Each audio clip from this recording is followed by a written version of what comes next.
Ciao ragazzi, bienvenue à Buonasera Calcio, l'émission qui donne son avis sur l'actualité du football européen 2 fois par semaine. Chaque lundi et chaque jeudi à 20h30, je passe 30 minutes avec vous en direct sur Twitch, mais aussi en podcast à écouter sur toutes les plateformes de streaming. Bonne émission. Bonsoir à tous, bienvenue à Buonasera Calcio. C'est avec plaisir que je vous retrouve encore ce soir pour parler pendant une trentaine de minutes de foot. Bonsoir au JCRM, merci d'être là. Ce soir on va aborder 3 petits sujets en cette période de trêve internationale. On va aborder bien sûr l'affaire Pogba qui est sortie aujourd'hui. Tu as fait ton test de pas de prise de testostérone. Non, c'est bon, a priori j'en ai pas pris, j'en avais pas besoin. Enfin, en tous les cas pour mon activité. Après, pour celle de Pogba, je sais pas, on jugera justement. Donc on va commencer par Pogba et on va se demander si c'est pas le clap de fin de sa carrière après ce contrôle positif.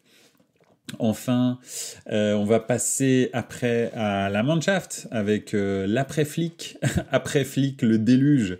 J'ai nommé ça, effectivement, on va voir un petit peu vers quoi la Nationalmannschaft se dirige.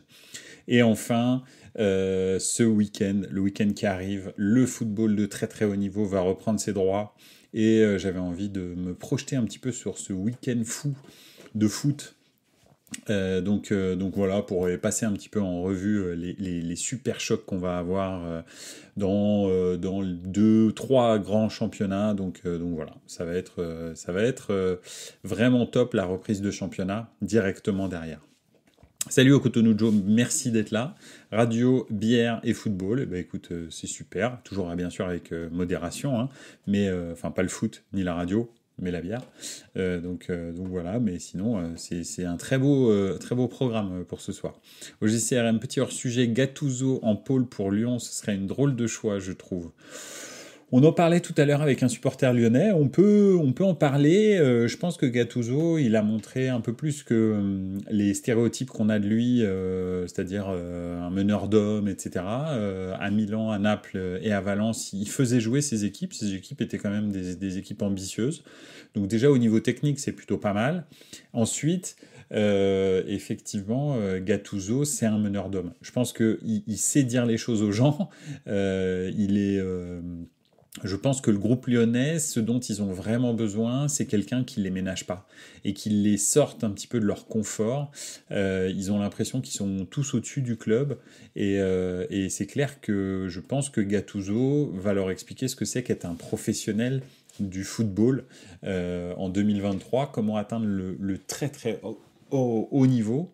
Alors il a son style à lui, mais il se coupe pas des joueurs. C'est ce que je disais tout à l'heure en discutant avec ce supporter. Je ne sais pas si vous vous souvenez cette histoire avec Bakayoko, la prise de tête qu'il a eue à Milan, sur le fait que Bakayoko n'était pas prêt un jour, alors que Gattuso voulait le faire rentrer. Il n'avait pas ses chaussettes, ou je ne sais pas ce qu'il avait, mais bref, en tous les cas, il n'était pas prêt. Ils en sont presque venus aux mains, Bakayoko et Gattuso. Donc voilà, et je pense que les deux sont courageux, parce que Bakayoko, c'est une montagne, et Gattuso, c'est Gattuso, donc t'as pas envie de te prendre la tête avec, et en fait, finalement, Bakayoko et Gattuso, Bakayoko l'a suivi dans tous les clubs où il est allé, parce que finalement, c'est devenu... Ok, il s'était pris la tête avec lui, mais c'est devenu un petit peu son espèce de père spirituel du football. Encore maintenant, quand ils doivent prendre un choix, on va dire, footballistique, là, Bakayoko est parti en Turquie, je crois qu'il a demandé son avis à Gattuso. Donc voilà, donc c'est quand même quelqu'un qui, Gattuso, transmet aussi des valeurs et est respecté par les joueurs, même s'il peut être très très dur avec les joueurs. Donc je pense que c'est ce qui se passe. Au Cotonou Joe qui nous dit Radio Bière Foot, c'est dans les Robins des Bois sur Canal. Tu connais pas? Ouais, non, non, désolé. Laurent Blanc, out aussi. Ouais, oui. Et maintenant, il est à Lorient, Bakayoko. Ah oui, effectivement, c'est vrai qu'il a joué à Lorient. À un moment, il a été recruté par Lorient. C'est vrai qu'à un moment, il était dans les petits papiers de club turc. Et en l'occurrence, effectivement, il a joué à Lorient. Tu as tout à fait raison. Voilà, en tous les cas, on a fait un petit hors-sujet Gattuso, mais moi je pense que c'est une bonne solution pour Lyon. Après, c'est une bonne solution pour Lyon pour relancer le projet. Je pense pas que sur 5 ans, Gattuso, il ait l'étoffe de vraiment construire quelque chose. En revanche, réveiller un groupe et remettre de l'éthique de travail à l'entraînement, etc. Oui, ça, il peut le faire et il va le faire, je pense, s'il est recruté. Donc ça, c'est clair. Donc voilà. Bon, le petit hors-sujet Gattuso, mais ce n'est pas qu'un meneur d'hommes. Ces équipes jouent bien au foot aussi. Donc on réfère même Milan, qui jouait plutôt pas trop mal, et Naples, qui jouait plutôt bien sous Gattuso, donc qui avait fait des bons résultats dans le championnat d'Italie. Enfin, qui avait perdu, on va dire, la Ligue des Champions pour 1 point, mais c'est un championnat ultra compétitif, donc bon, c'est voilà, quand vous avez 7 gros clubs, le perdre d'1 point, ça peut arriver, quoi. Pipovici, salut. Salut à tout le monde. Gattuso, c'est une top nouvelle pour le foot français. Oui, moi je suis d'accord avec toi, effectivement. Okutonujo, c'est le résultat du 1-4 contre le Japon qui a mis out Flick. Oui, tout à fait, on va y revenir, il n'y a pas que ça. Mais voilà. Effectivement, oui. Alors, il y a OJCRM qui nous parle justement de Blanc et de Flick. Par contre, je ne savais pas que Laurent Blanc avait déjà trouvé un nouveau challenge en prenant la sélection allemande. Entre parenthèses, la conf de presse de Flick faisait très blanc. Effectivement. C'était un peu lunaire, comme Laurent Blanc, où il disait qu'il était l'entraîneur qu'il fallait, etc. Alors que le gars a des résultats catastrophiques. On va déjà quand même se concentrer un petit peu sur Pogba avant de passer à Jürgen Flick, à Hansi Flick, pardon, Jürgen Flick. Bravo, joli lapsus. Donc oui, Pogba, c'est fait, donc il est blessé. Hein, vous savez qu'il s'est blessé au dernier match après une rentrée en cours de jeu. Voilà, c'était déjà assez catastrophique. Et aujourd'hui, on a révélé qu'il avait donc un échantillon qui était testé positif à la testostérone lors de Juventus Udinese du 20 août, je crois. Donc c'était la deuxième journée, si je ne m'abuse, ou la première, je me souviens plus, mais je crois que c'était la deuxième. Donc voilà, donc c'est un peu bizarre ou particulier. Alors c'est vrai qu'on peut se demander, et j'en parlais encore avec un ami tout à l'heure qui me disait peut-être qu'avec la testostérone il a voulu revenir plus vite sur le terrain. Je sais pas. Je sais qu'une chose, c'est que c'est vraiment surprenant qu'il se fasse tester positif à la testostérone, parce que la testostérone, la nandrolone, des choses comme ça, ce sont des hormones qui sont, ou des substances qui boostent les hormones, qui sont détectées depuis les années 80 à peu près, la fin des années 80 on va dire. Il faut savoir que l'UEFA et la FIFA sont les deux fédérations au monde qui font le plus de tests antidopage, ils s'en vantent, mais ils testent que des produits qui sont normalement plus en cours d'utilisation par les sportifs de haut niveau. Les sportifs de haut niveau, maintenant, faut pas croire que le dopage s'est arrêté, le dopage est juste, on va dire, rationalisé, et aussi, et surtout, ils utilisent des produits que l'agence antidopage ne connaît même pas ou n'a pas envie de connaître. Bref, ça, je sais pas, je suis pas dans la théorie du complot, mais quoi qu'il en soit, l'agence antidopage ne connaît pas ces produits-là et les détecte pas. Donc, très clairement, je veux dire, c'est pas humainement possible de faire le Tour de France que Vingegaard a fait par exemple cet été. C'est pas humainement possible de jouer 70 ou plus, voire 80 matchs chaque saison avec un niveau ultra élevé comme, je sais pas, Cristiano Ronaldo, Léo Messi, mais aussi tous les joueurs qui jouent ces 80 matchs par saison peuvent le faire. Non, c'est très compliqué, et c'est clair que je pense qu'il y a de l'optimisation, on va dire, de l'optimisation de performance. Maintenant, on appelle ça, on a arrêté d'appeler ça du dopage, on a appelé ça des optimisations de performance médicalement contrôlées. Donc voilà, et c'est très bizarre. C'est comme, je sais plus qui c'est qui s'est fait toper à la nandrolone, je crois que c'est Onana qui s'était fait attraper à ça. On se dit, mais qui c'est qui se dope avec ce genre de truc encore en 2023, quoi. Alors que vous êtes suivi par des médecins dans tous les sens, que je pense très sincèrement que l'infirmerie de la Juve, ok, elle a changé depuis le procès des années 90, mais enfin, à mon avis, ça doit pas non plus être devenu l'épicerie du coin. Hein. Donc je pense que, très honnêtement, s'il avait vraiment voulu récupérer plus vite, il aurait pu prendre des produits qui n'étaient pas détectés par les tests de l'UEFA et de la FIFA, qui font des tests vraiment histoire de faire des tests. C'est on va dire, c'est pas du greenwashing, mais c'est à peu près le même esprit du dopage, dans le dopage, quoi. Donc voilà, donc c'est un peu... Je suis surpris, moi, par ça. En rigolant, j'en faisais, et puis après, je vais passer un petit coup dans les commentaires, mais en rigolant, tout à l'heure, je disais, ça se trouve, c'est la Juve qui l'a dopé à la testostérone pour qu'il saute, et que, en fait, ils se sont rendus compte que, de toute façon, il sera blessé tout le temps, et qu'il a un salaire monstrueux. Là, pour faute grave, ils peuvent le licencier, s'ils veulent. Donc peut-être que son salaire va dégager du bilan de la Juve, et comme ça, il n'y a plus de poids mort pour Pogba, mais le problème, c'est qu'il prend, je pense, là, je crois, ce qui risque, c'est 4 ans de suspension. Donc autant dire que 4 ans de suspension pour Paul Pogba, qui déjà ne joue plus au football, à l'âge qu'il a, c'est terminé, c'est fin de carrière, merci, c'est gentil d'être venu, et ça se termine en queue de poisson.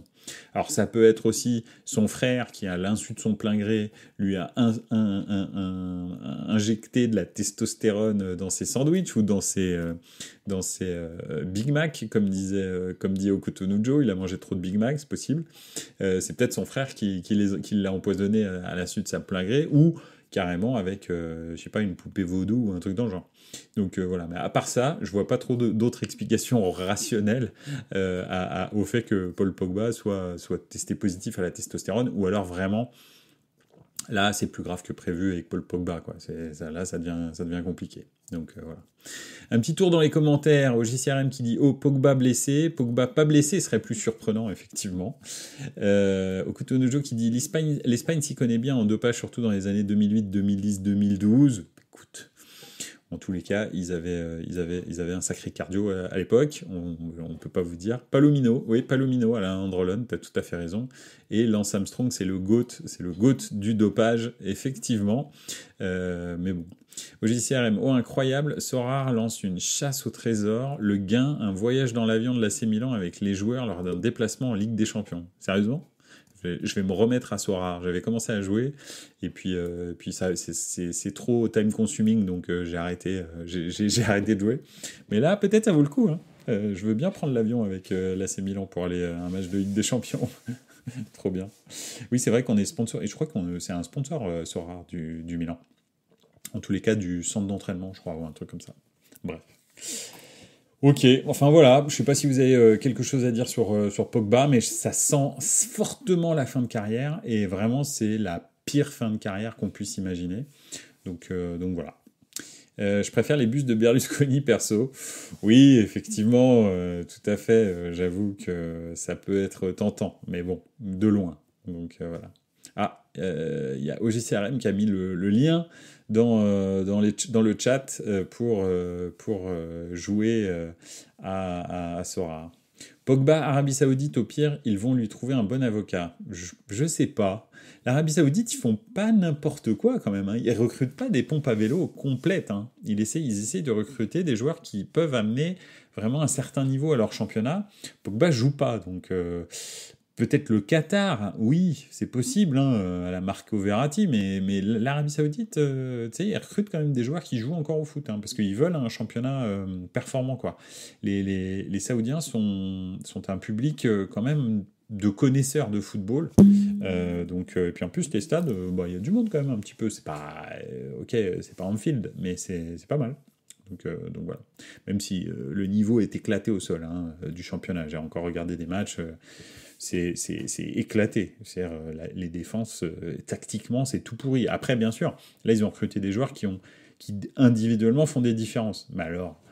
Mais tactiquement, c'est catastrophique. Donc, voilà. Joue pas comme ça.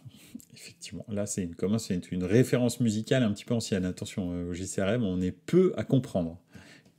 Donc voilà, bon, on verra bien pour Pogba, on va attendre la suite, la sanction, etc. Mais ça a l'air d'être la fin, effectivement. Ça va être compliqué pour lui. On va passer à Hansi Flick qui s'est fait limoger, vous l'avez certainement lu, donc après la défaite effectivement 4-1 à domicile contre le Japon. C'est un match amical bien sûr parce que la Mannschaft est est qualifiée d'office pour l'Euro 2024. Pourquoi ? Parce que c'est l'Allemagne qui l'organise. Heureusement pour eux d'ailleurs, parce que si c'était pas eux qui l'organisaient, je pense que c'était mort. Ils y allaient pas à l'Euro. Donc voilà, ils allaient faire une compétition intra-nation avec l'Italie, à mon avis. Donc voilà, je vois que ça. Donc OJCRM qui dit vieux, je l'avoue, mais ça m'empêche pas d'avoir squatté Twitch samedi pour voir le Grand Prix Explorer. Ouais, c'est ça. Voilà. T'assumes pas et donc t'essayes de faire du jeunisme. Ici c'est Strémy, bonsoir, j'espère que tout le monde va bien. Bah oui, tout le monde va bien et ça fait très très plaisir que tu sois là. Merci d'être venu. Donc voilà, on commençait le sujet sur Hansi Flick. Après Flick, le déluge, c'est ça le thème du sujet, on vient de parler de Pogba. Alors Hansi Flick, oui effectivement, des statistiques catastrophiques avec la Mannschaft depuis sa prise de pouvoir il y a à peu près 2 ans. C'est vraiment famélique. Je crois que sur les derniers matchs, c'est 4 victoires en 16 rencontres, je crois. On parle bien de l'Allemagne, quadruple championne du monde, recordman du nombre de finales de Coupe du Monde jouées avec le Brésil. Donc voilà, on parle d'un monument, probablement l'équipe numéro 2 après le Brésil au niveau de la sélection nationale, suivi de très près par l'Italie. D'ailleurs, c'est marrant parce que les destins sont assez similaires entre l'Italie et l'Allemagne. Ils sont en train de payer, et d'ailleurs le Brésil, ils sont en train de payer ces 3 sélections des décennies de succès sur des bases qui sont plus d'actualité avec le football de 2020.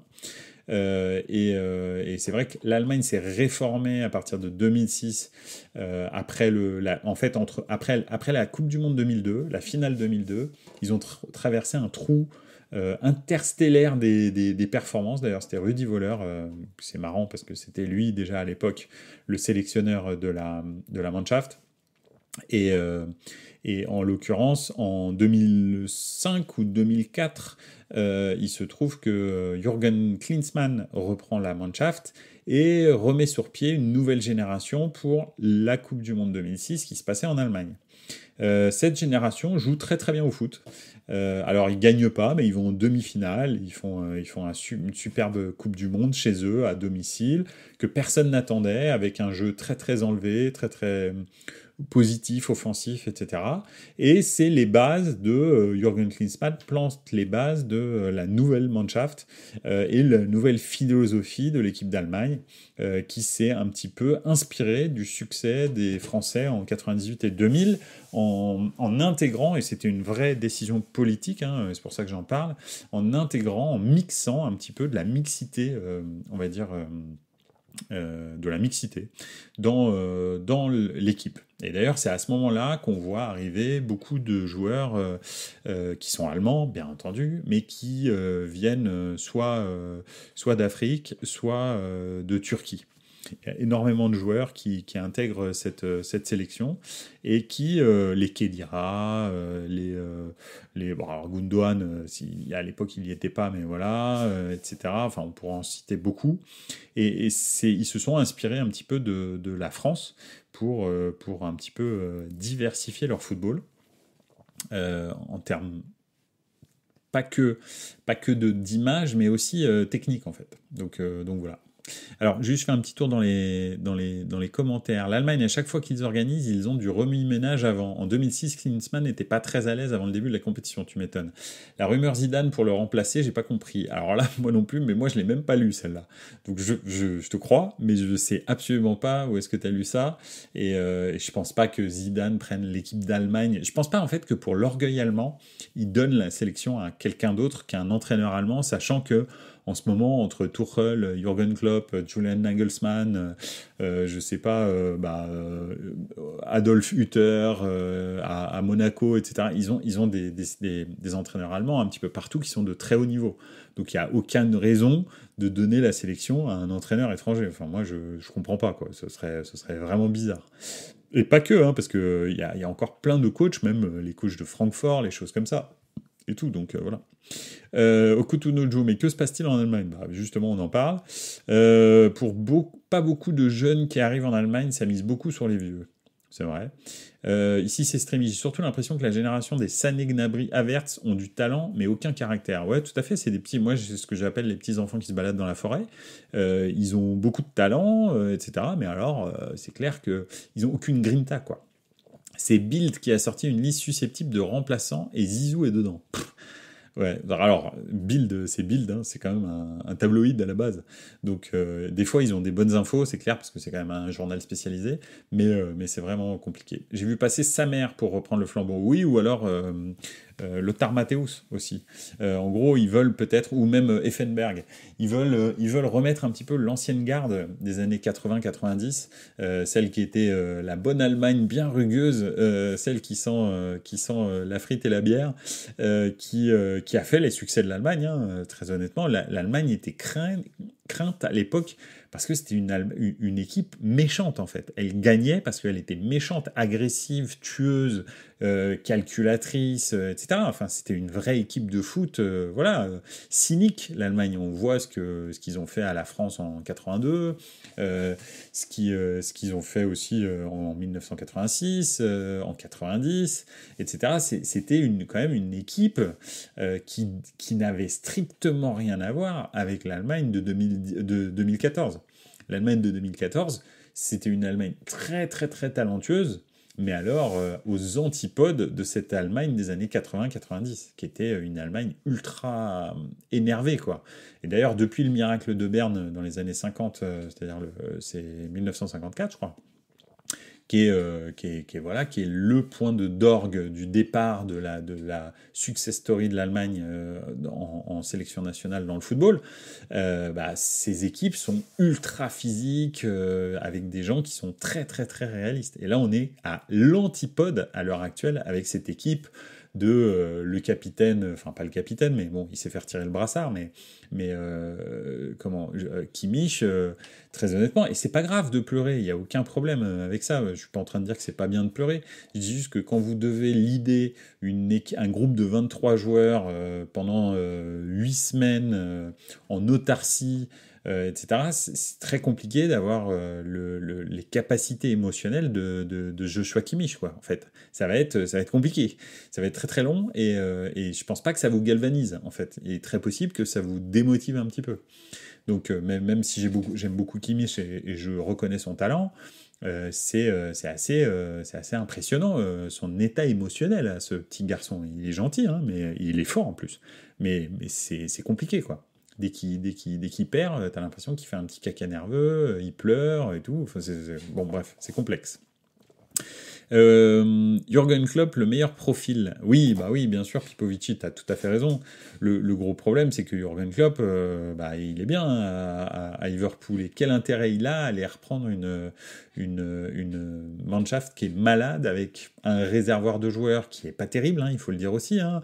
Ok, c'est vrai que sur le papier, Havertz, Gnabry, Kimmich, Sané, Florian Wirtz, etc., c'est plutôt pas mal, mais c'est quand même pas génial, quoi. Honnêtement, c'est pas génial. Au JCRM, et maintenant le niveau est beaucoup plus dur en sélection. L'Italie qui fait nul contre la Macédoine, la Suisse contre le Kosovo. Bon, après le contre-exemple, Géorgie et Espagne. Mais dans l'ensemble, le niveau des sélections a beaucoup évolué. Fini les petites nations à part les vrais losers. Je suis d'accord, mais en fait, le truc, c'est que les petites nations, comme on dit, qui sont plus vraiment des petites nations, parce que maintenant, ils ont quand même un niveau technique et tactique qui est très élevé.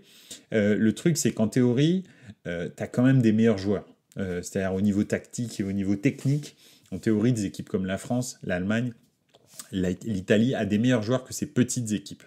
Alors, si tu mets les mêmes ingrédients que la Géorgie, que la Macédoine du Nord en l'occurrence, si l'Italie met les mêmes ingrédients, c'est-à-dire l'impact, la grinta, etc., que tactiquement ils savent exactement où ils vont, normalement leur technique, et que physiquement ils ont du répondant, parce que c'est ça aussi, normalement leur technique va les faire passer. Je suis d'accord, ça va peut-être pas être 8-0, mais ça change pas que, normalement, ces grosses équipes qui ont des joueurs qui jouent dans des très grands clubs en permanence et tout, comme l'Allemagne et comme l'Italie, doivent dominer des équipes comme la Macédoine du Nord. c'est clair. S'ils sont arrivés à jouer la Champions League, à être champion d'Europe, à gagner des ligues de champions, etc., comme, je sais pas, on prend Kai Havertz, Serge Gnabry, Leroy Sané, c'est pas un hasard. Et si Elmas et puis tous ses potes de la Macédoine du Nord, bah eux, ils gagnent pas la Ligue des Champions, c'est pas un hasard non plus. C'est parce que, intrinsèquement, les meilleurs se trouvent, et ce qui est normal, hein, quand tu vois le pays comme l'Allemagne de 80 millions d'habitants, si le tri est bien fait par la DTN, les meilleurs se trouvent en Allemagne. Et c'est normal, en fait. Sauf cas exceptionnel d'un talent générationnel qui sortirait comme ça par hasard en Macédoine du Nord, comme je sais pas, Arda Güler par exemple en Turquie, si réellement il transforme son potentiel, ou des trucs comme ça peut arriver.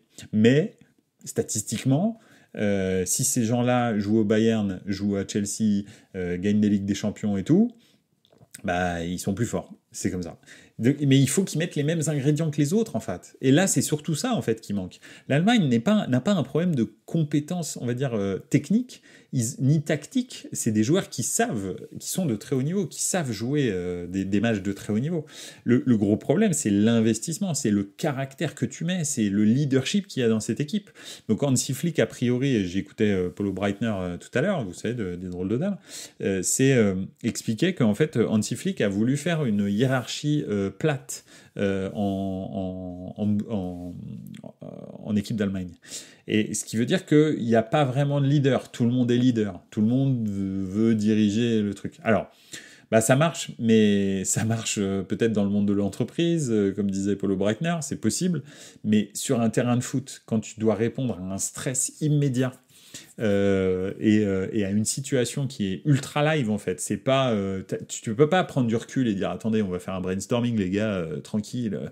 Non, il y a pas de ça en fait. Tu dois réagir tout de suite. Et si tu n'as pas un leadership clair dans l'équipe, si tu as cinq directives contraires qui sont lancées en même temps parce que tu as une espèce de leadership plat, bah en fait, tu peux pas réagir à l'urgence en fait. Le leadership plat, ça va bien quand tu as du temps pour réagir. Quand tu n'es pas à la microseconde, en fait. Quand tu es à la... Même si tu es à la semaine, ça marche. D'accord ? Mais à la seconde, non, ça marche pas. C'est pas possible. Il faut un leader. Terminé. Donc voilà, ça veut pas dire qu'en dehors, le leader décide de tout. Ils prennent les décisions en groupe. Mais sur le terrain, il faut des leaders. Il faut des leaders qui savent quoi faire. Donc voilà. Ou en tous les cas, qui prennent leurs responsabilités. Donc bon. Au JCRM, oui, mais c'est pas pareil quand KDB, Kevin De Bruyne, entre les joueurs qu'il a à côté de lui à City et en Belgique, c'est totalement différent. De coup, tu as 2 KDB. Ah oui, ça bien sûr, mais ça change pas que si tu prends intrinsèquement tous les joueurs de l'Allemagne et que tu les compares aux joueurs de la Macédoine, le collectif allemand, normalement, doit être très supérieur au collectif de la Macédoine. Et pourtant, c'est pas ça qu'on voit. Enfin, je veux dire, en l'occurrence, c'est le Japon. Mais oui, parce que j'ai mixé l'Allemagne et l'Italie, mais en l'occurrence, c'est pas ça qu'on voit.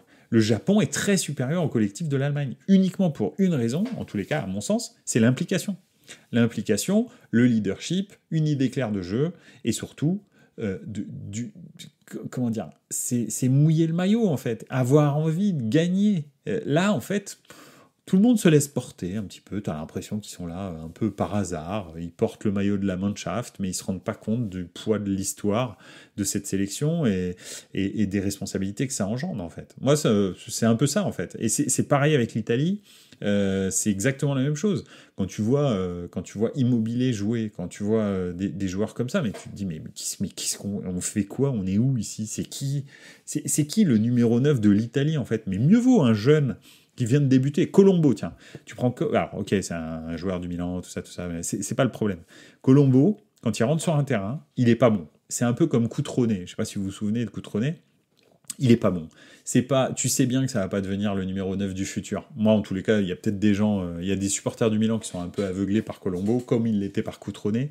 Coutronnet et Colombo, quand ils touchent une balle, t'as vite compris que ça allait pas aller bien loin. Ok, c'est pas terrible et c'est tout quoi. Et ben en l'occurrence, je préfère avoir un Colombo qui est à 200% quand il rentre sur le terrain, comme il l'était à Lecce l'année dernière, comme il l'est à Milan dès qu'il rentre, etc. plutôt qu'avoir un Immobilier comme hier soir ou avant-hier soir. C'est catastrophique. Et même Immobilier en général en sélection. Enfin, je veux dire, Immobilier en sélection et en Coupe d'Europe, je sais pas en fait, je sais même pas, tu joues à 10. Tu le mets sur le terrain, tu joues à 10. 100%, tu joues à 10. C'est incroyable. Donc voilà, effectivement, c'est ça qu'il faut, quoi. Au JCRM, je suis d'accord, les joueurs mouillent moins le maillot pour les stars en sélection, alors qu'avant, tu avais plus de guerriers. Bah grave. Pipovici qui dit le Bayern qui est très désorganisé dans sa direction, et maintenant la sélection qui fait pareil, c'est une sacrée similitude. Absolument. Alors, il faut savoir, hein, moi je suis un petit peu plus, je pense, vieux, moins jeune, plus exactement, que certains d'entre vous, probablement. Mais le Bayern, dans les années 80-90, on l'appelait le FC Hollywood, hein, parce que c'était le bordel au Bayern. Hein. Ça a toujours été un peu un club fantasque, alors gagnant, vainqueur, etc., mais avec des remous incroyables. C'est vraiment un club qui n'est pas du tout un long fleuve tranquille. Donc voilà. Donc c'est juste, faut se rappeler de ça. L'Allemagne, en revanche, la Nationalmannschaft a toujours été très très organisée, ça c'est vrai. Le FC Bayern, vous savez, la Bavière, c'est pas pour faire de l'ethnologie là, mais la Bavière, c'est de la sociologie plutôt. La Bavière, c'est pas vraiment l'Allemagne, enfin pour certains Allemands, et pour les Bavarois, c'est le meilleur de l'Allemagne. Mais en tous les cas, c'est quand même une partie de l'Allemagne très très particulière, la Bavière, et qui a une façon de faire les choses un petit peu plus, voilà, peut-être, je sais pas comment qualifier, mais ils sont probablement moins cartésiens, plus funky fresh, mais aussi plus cash dans leurs décisions. Donc des fois c'est un peu, ou dans leur déclaration, ça fait que des fois c'est un petit peu rock'n'roll. C'est même très souvent très rock'n'roll au Bayern. Donc voilà, depuis l'histoire du Bayern, je veux dire. Je prends depuis les années 50, 60. Donc voilà. Au JCRM en Italie d'ailleurs, beaucoup n'ont pas compris la non-sélection de Scamacca, absolument, tu as tout à fait raison. Scamacca, clairement, quand tu joues la Macédoine du Nord, puis de toute façon, Scamacca ou Immobilier, ça fait quand même 5 ans que tu essayes de jouer avec Immobilier. Qu'est-ce que je dis 5 ans? Peut-être 6 ans, 7 ans, 8 ans, tu essayes de jouer avec Immobilier. Il est de toutes les... Alors, on va dire, il est de la plus grande victoire de ces 8 dernières années de l'Italie, l'Euro 2021, mais en même temps, il marque pas un but et il est rincé pendant toute la compète. Alors, il court un peu, bon, il fait du pressing, voilà, mais enfin, c'est quand même le meilleur buteur de Serie A à l'époque. Il marque 33 buts en une saison. Je crois qu'il égale un truc dans le genre Pepita Higuaín ou un truc, enfin bref. Et en sélection, il en marque pas un, quoi. C'est dramatique, quoi. Donc, ouais, pourquoi ne pas prendre Scamacca, en fait? C'est un joueur qui revient un petit peu, même si je trouve que effectivement c'est un peu tôt parce que Scamacca n'a pas de suivi. Mais en même temps, là, tu as un suivi avec Immobilier. Tu sais qu'il sert à rien, en fait. Tu sais que de toute façon, tu joues à 10, quoi. Donc finalement, prends Scamacca, prends Colombo, prends des joueurs comme ça, en fait. Et puis vois ce que ça donne. De toute façon, ça peut pas être pire qu'Immobilier, quoi. Mais bon, bref. Je pense que Spalletti, il n'avait pas compris à quel point il est nul. Je pense qu'il s'est dit, je vais en faire quelque chose, c'est pas possible. Mais en fait, non. Sorti de la Lazio, le gars ne fonctionne pas, quoi. Et encore, sorti de la Lazio en championnat. Parce que dès que t'es en coupe, dès que t'es en coupe d'Europe, dès que t'es en sélection, il se passe plus rien. Donc, je sais pas. Je sais pas si c'est un problème de gestion de l'effectif. Non, bref. Tac. En Italie, on enchaîne les flops en attaque aussi. L'Allemagne et l'Italie, quand on n'a pas un grand neuf devant, ça devient difficile. Ouais, absolument. Et Okuto Nujo qui nous dit il y a Ruggeri sur le côté gauche aussi qui donne tout. Il serait pas mal. Oui, pourquoi pas? C'est vrai, effectivement. Parce que Zaccagni, là, par exemple, moi j'adore Zaccagni à la radio. Hein. Mais alors, Zaccagni en sélection, c'est une blague. Hein. Je sais pas, mais bon, bref. Je comprends pas très bien. Bon, après, Chiesa est blessé en ce moment, donc c'est compliqué. Chiesa probablement est peut-être le détonateur qui manque, mais maintenant j'en ai marre de le dire, parce que depuis 2021, bah, il joue plus au foot en fait. Donc en permanence, il est blessé. Là, il est à nouveau blessé, alors qu'il revenait à peu près avec la vieille dame. Donc je sais même pas si sa carrière va vraiment démarrer, malheureusement. Je pense qu'il a peut-être eu son prime, en fait, avant ses ligaments croisés. Finalement, l'Euro 2021 était peut-être le prime de Chiesa, et on va peut-être plus jamais le revoir à ce niveau-là, quoi. Donc, voilà. Au Cotonou, pourtant, lors des entraînements, tu t'en aperçois que ça fonctionne pas pour Immobilier. Ouais, non, mais bon. Spalletti, une fois qu'il avait fait sa liste, il s'est dit, là, c'est trop tard, merde, je vais pas pouvoir le changer, quoi. Donc voilà, hein, c'est compliqué. Je comprends. Bon, en tous les cas, Chiesa à la Juve, ça va bien en ce début de saison. Oui, mais il est blessé là, Coutinho. C'est pour ça qu'il n'est pas, il est pas en sélection. Donc ça va bien 3 matchs, puis ensuite il est blessé, et après il met 3 semaines à revenir, puis ensuite il rejoue 3 matchs, et il se blesse au 3e match. Et ça c'est depuis qu'il s'est fait les ligaments croisés, c'est en permanence en fait. Ça n'arrête pas. Donc c'est pour ça qu'il n'est pas là. Hein. Ouais, non, mais c'est pas grave. Mais il est blessé. Donc c'est ça le gros souci.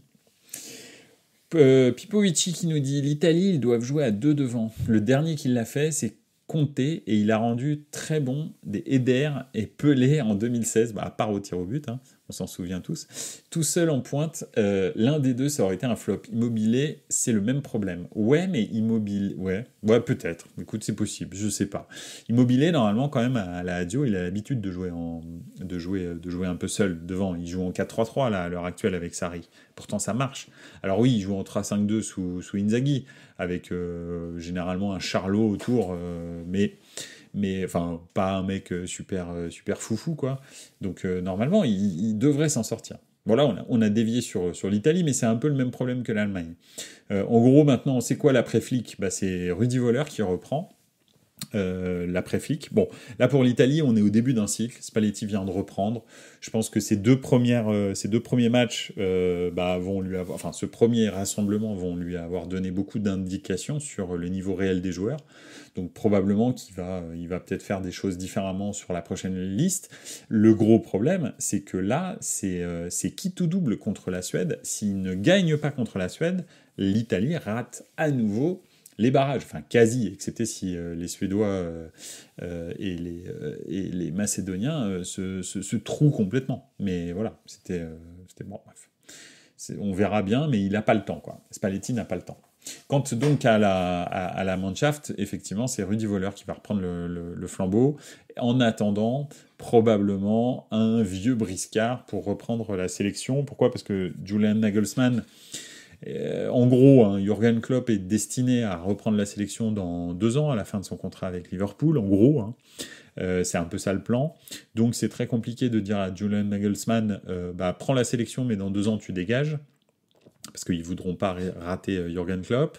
Donc, en attendant, est-ce qu'on ne prendrait pas un espèce de bouche-trou, entre guillemets, qui va remotiver les troupes avant l'Euro, type Lothar Matthäus, donc voilà, ou Effenberg, ou Sammer, comme on avait dit.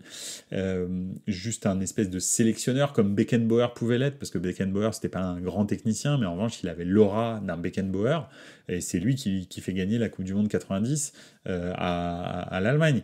Alors que, très honnêtement, Beckenbauer, au niveau technique, on l'a vu à Marseille, après, quand il est recruté par Bernard Tapie, vous êtes probablement trop jeune pour vous en souvenir, mais c'était pas terrible au niveau technique. Le gars, excepté que c'était Beckenbauer, il se passait pas grand-chose. Hein. C'était pas Guardiola, ni Arrigo Sacchi. Donc voilà, c'est un peu ça. Je pense que c'est peut-être ça que Rudi Völler veut refaire, parce que lui, il était de cette génération coachée par Beckenbauer.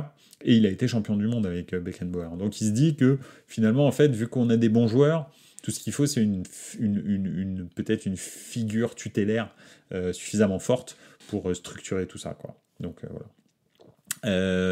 Au JCRM qui nous dit voleur Deschamps étant fan de Marseille, jolie nostalgie, ouais, ça peut être marrant. Au prochain match, hein, il va y avoir voleur Deschamps, donc voilà.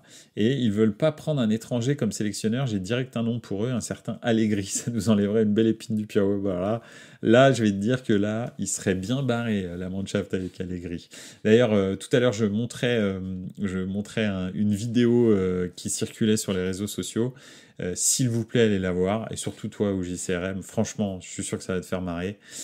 C'est Maxenheimer. Ils ont fait il y a quelqu'un qui a fait une espèce de parodie de la BO, de la bande-annonce, de Oppenheimer avec Max Allegri. C'est extraordinaire. Vraiment, c'est extraordinaire, il faut aller la voir. Ça s'appelle Maxenheimer.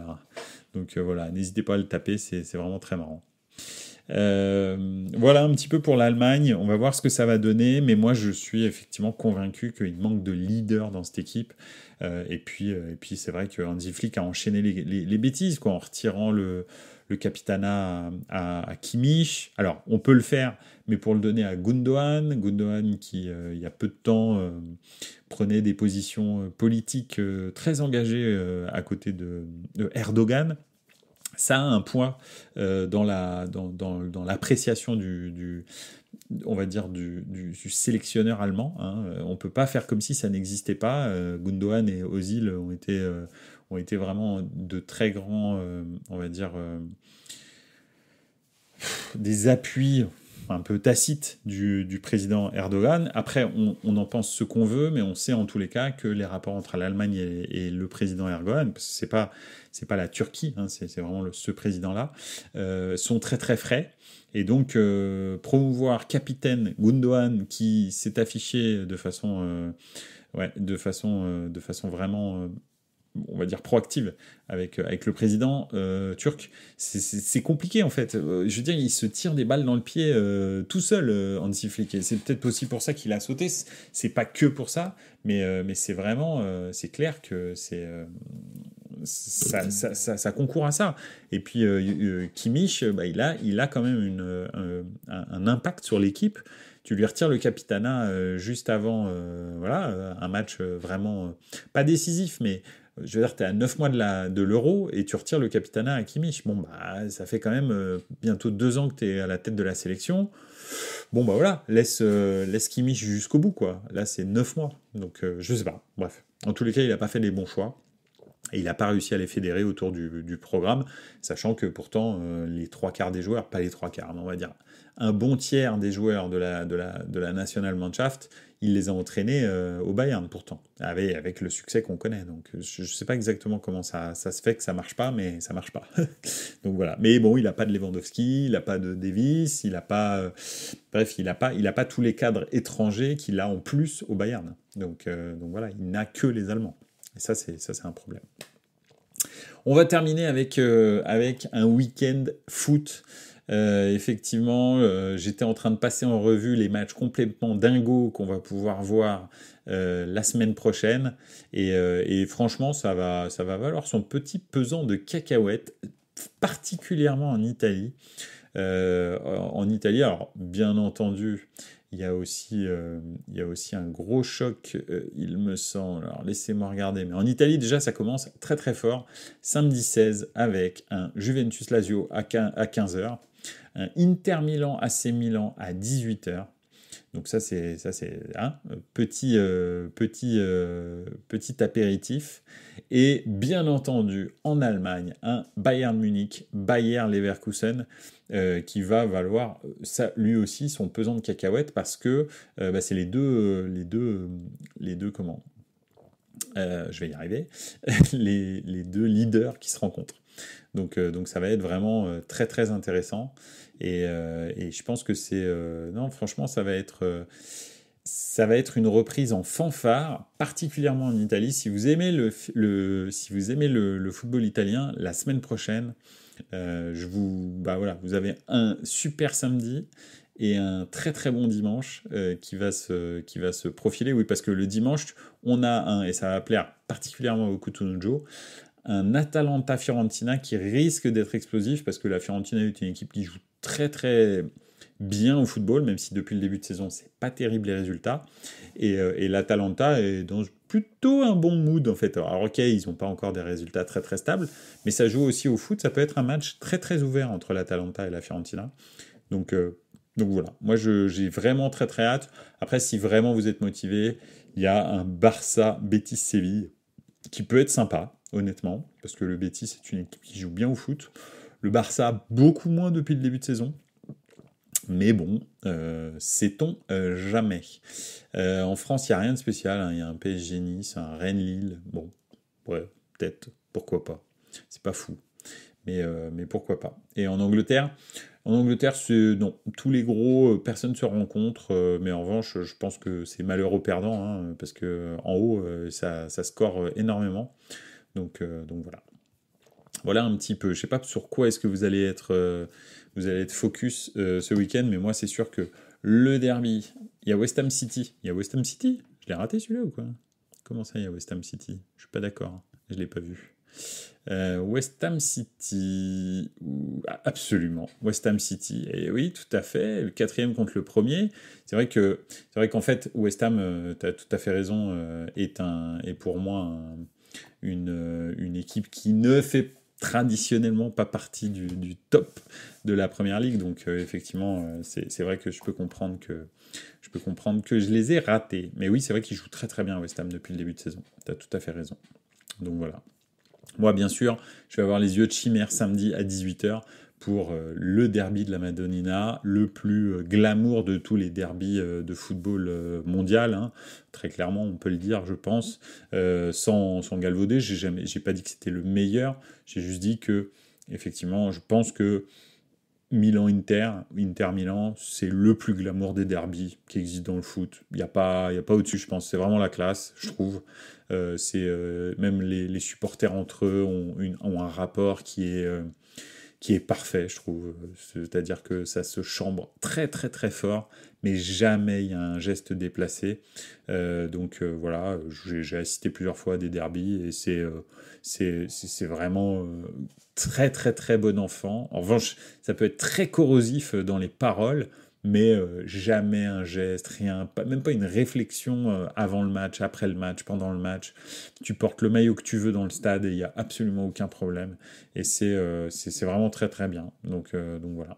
Sauf pour Çalhanoğlu. Alors encore une fois, hein, j'ai dit, c'est vraiment très très agressif. Les paroles peuvent être très corrosives. Hein. Çalhanoğlu, voilà, oui. Effectivement, il a passé un sale quart d'heure et j'ai vraiment hâte que Donnarumma revienne. D'ailleurs, Donnarumma, demain, toi, tu parles de Italie-Ukraine demain soir au Cotonou. Bah, Donnarumma revient à San Siro et a priori, ça va vraiment être très difficile pour lui l'accueil. Je pense que les supporters milanais vont l'accueillir de façon très très sévère demain. Donc voilà, on verra.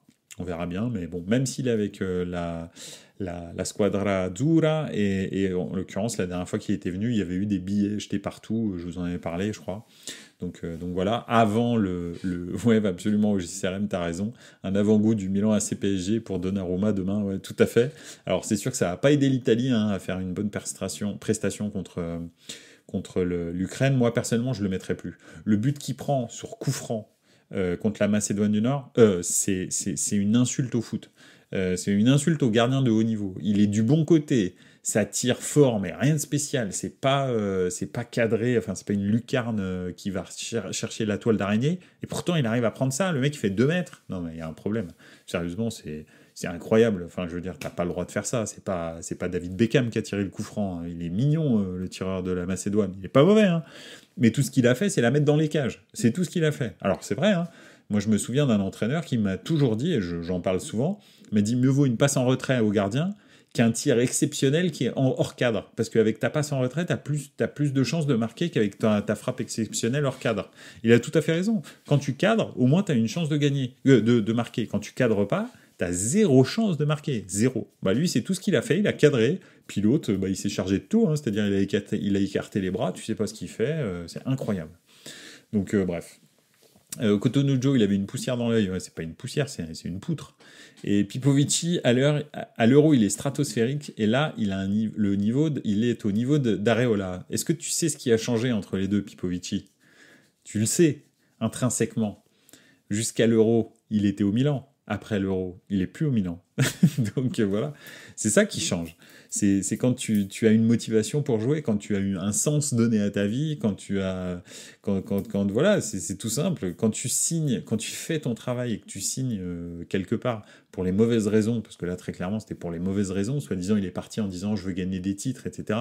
Enfin, l'année suivante, Milan gagne le championnat de Serie A, et l'année suivante, ils sont en demi-finale de Ligue des Champions, alors que lui fait des cagades en 8e contre le Real 2 années de suite. Donc voilà, c'est juste ça, c'est juste tu fais le mauvais choix, alors qu'on allait en faire notre bandiera, on allait en faire le capitaine du Milan, le gardien le mieux payé de Serie A, etc. Et finalement, pour quelques millions de plus, je sais pas si ça aurait vraiment changé sa vie, il signe au Paris Saint-Germain dans un club sans vrai projet et ça donne ça, quoi. En fait, c'est simple. Ça donne une espèce de dépression professionnelle qui va probablement se suivre d'une dépression nerveuse de Donnarumma si ça continue. Donc voilà. D'ailleurs, il l'a dit, j'ai plus aucune motivation pour jouer au football. Il l'a déclaré il y a pas longtemps. Donc il y a 1 an, 6 mois, 1 an. Même Mancini était inquiet au sujet de cette déclaration, ce qui est quand même normal, quoi. Pipovici qui nous dit le karma, les dollars, ça te fait pas bien jouer. Non, ça c'est clair. Au GCRM, d'ailleurs, Navas c'est toujours au PSG où je fais une merguez. Non, il est toujours au PSG, mais il est toujours blessé. On connaît Navas, le gros problème, et c'est pour ça d'ailleurs que le Real l'avait dégagé à l'époque quand il a signé au Paris Saint-Germain. C'est qu'il est blessé en permanence. Donc voilà, donc c'est ça le gros souci. Et le Real fait pas partir des gens quand ils sont au top. Ça n'arrive jamais. Toutes les merguez qui ont signé au Paris Saint-Germain du Real Madrid, tu peux y aller. C'est tous des merguez. Il n'y a pas de, en l'occurrence, je reprends mes amis de Radio Merguez & Co, mais Asensio, là il est blessé. Ramos, il n'a pas joué pendant 1 an et demi. Navas, il était blessé tous les mois ou tous les 2 mois. C'est pour ça qu'ils ont recruté un autre gardien. Tu peux y aller. Tout ce qui part du Real, c'est cramé en fait. Ça, c'est comme le Bayern. Si ça part du Bayern, c'est Ressé, c'est vrai, j'avais oublié celui-là. Ressé aussi, alors là, c'est même plus cramé. Le truc qui est arrivé, c'était un morceau de charbon déjà, quoi. Il était au Real, il était déjà charbonné. Faut quand même le dire.